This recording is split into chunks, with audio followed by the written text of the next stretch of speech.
មួយតែក្រុមកុមារសន្តិភាពរបស់មួយបានធ្វើដល់កម្រិតណាខ្លះហើយបាទជំរាបលោកអ៊ំតាក់ទងទៅនឹងក្រុមកុមារសន្តិភាពគឺពួកខ្ញុំបានបង្រៀនក្មេងហ្នឹងប្រចាំសប្តាហ៍ហើយនៅសប្តាហ៍ហ្នឹងគឺពួកខ្ញុំនឹងមានការសម្ដែងរឿងមួយតាក់ទងទៅនឹង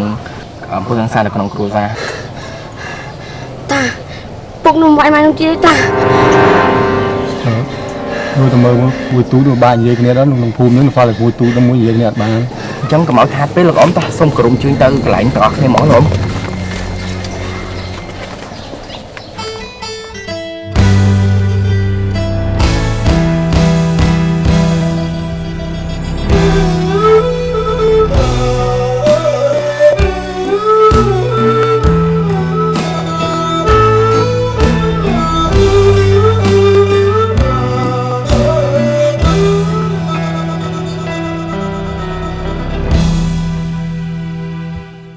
ច្បាំងហើយថាហង្សាអាក្រក់ពេកក្រៃមិនអាណិតកូនប្រុសស្រីអាងអំណាចក្តីរំលោភបំពាន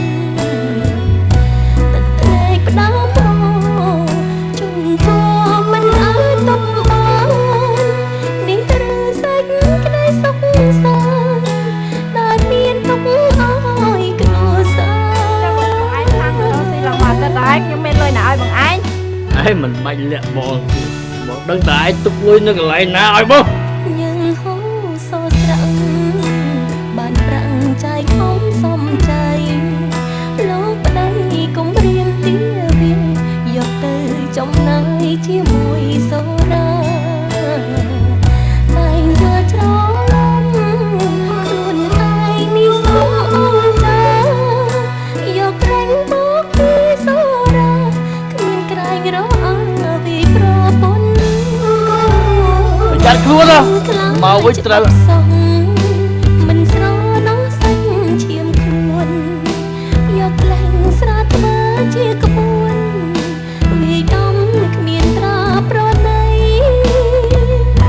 សំខាន់តែរឿងទង្វើដល់សែនព្រៃផ្សៃ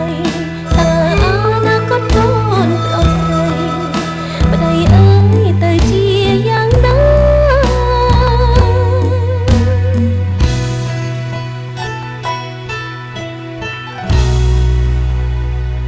ញាតិអើយស្ដាប់ចុងខុសហើយយកស្រាធ្វើឡើងប្តីល្អសូមអើយអ្នកជាងអំពើវិមានគឺល្បែងស្រីស្រាថែប្រពន្ធកូនអើយស្មានឹងតែអ្នកក្រៅប្តីល្អគិតខំធ្វើការដឹកនាំគ្រួសារឲ្យបានរុងរឿង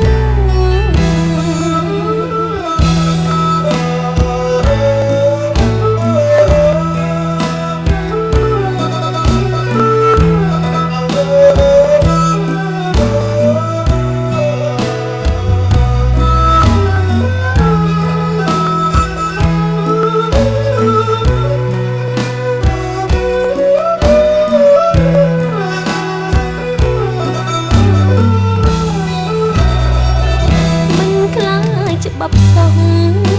មិនស្រណោះសាច់ឈាមខ្លួនយកក្លែងស្រាធ្វើជាក្បួនវាយដំគ្មានត្រាប្រណីសំខាន់តែរឿងទង្វើដល់សែនព្រៃផ្សៃតើអនាគតកូនប្រុសស្រីប្តីអើយទៅជាយ៉ាងណា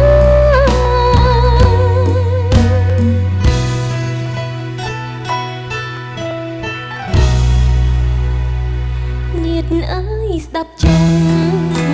ខុសហើយយកស្រាធ្វើឡើងប្តីល្អសូមអើយអ្នកជាងអំពើវិមានគឺល្បែងស្រីស្រាថែប្រពន្ធកូនអើយស្មានឹងតែអ្នកក្រៅប្តីល្អគិតខំធ្វើការដឹកនាំគ្រួសារឲ្យបានរុងរឿងរ៉ាវយ៉ាងម៉េចលោកគាត់ផឹកពីក្រៅមកដល់រឿងតែម្ដងពីមុនហ្នឹងគាត់មិនមែនអញ្ចឹងទេខ្ញុំឮចៅប្រាប់ថាជួយមករករឿងមួយឯងមានទេ แล้วนึงมวยเจ้ากาเอาปูช่วยไว้ได้ ពូការងារធ្វើណាស់ទៅ มันទេដឹងថាឯងគម្រាមពួកគេទើបខ្ញុំមកមើលខ្ញុំអាចដឹងឯងបានតែខ្ញុំមិនធ្វើអញ្ចឹងទេព្រោះប្រជាជនក្នុងភូមិជាកូនជាចៅរបស់ខ្ញុំ ឯងមិនបាច់កុហកយកស្រាមកធ្វើលេះទេខ្ញុំដើរផ្លូវនេះមុនឯងទៀតឈប់ទៅទូយើយហឹង្សាវាគ្មានអីចំណេញទេស ង្ឃឹមថាឯងមើលថែប្រពន្ធកូនបានល្អ មិនស្ដាប់បានទេខ្ញុំលាហើយតោះពូ